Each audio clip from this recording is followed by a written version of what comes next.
Ay may buntag sa tanan, pakaon na puta sa tong alaga. Kuy daghan na gid kayo sila.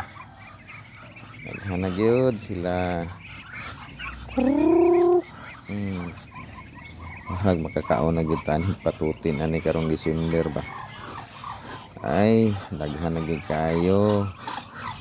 Hag pwede ni ipamaligya ning uban ba, no? Ipamaligya, ipalit na po nilang pagkaon. Ubay na gyud. Daghan na gyud sila ba. Daghan na gyud kayo mga kalito. Murag.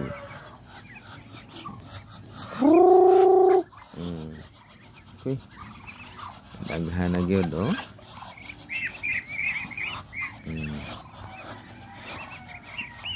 pwede na.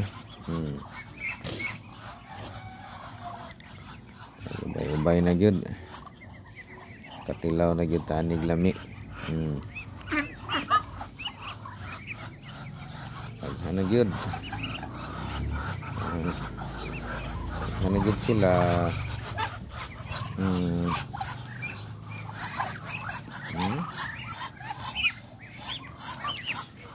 Hoy.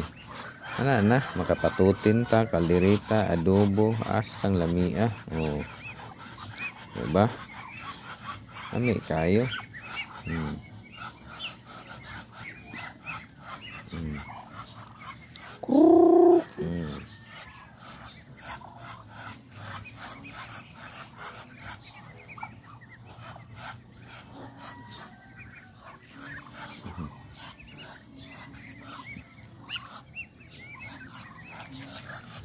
Sa may masulti nyo ana.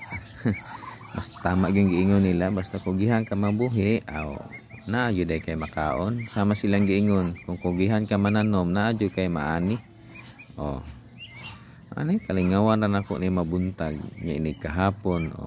Nanaghan ra gyud sila. Nya December ani pohon wala na dagko na kay ni stang lamia ni patutin kaldereta. Adobo tagbaw na tagkaon kini pay palito na to nga mahal kay kilo sapato karon. Imang katagkuan tag 300 ang kilo sapato. Ay kamahal.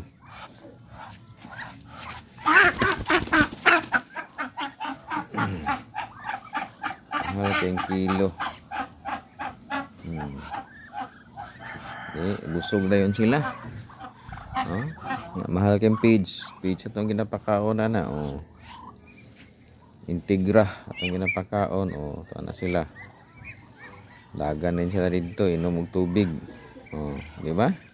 So daghang salamat mga kalito ug maayong buntag sa tanan kaninyong tanan. Uy, salamat day kay kay nanatay 36 followers. 36,000 followers. So thank you kayo. God bless sa inyong tanan. Kita-kita lang natapuhon kay basi sunod adlaw mag-drop nako.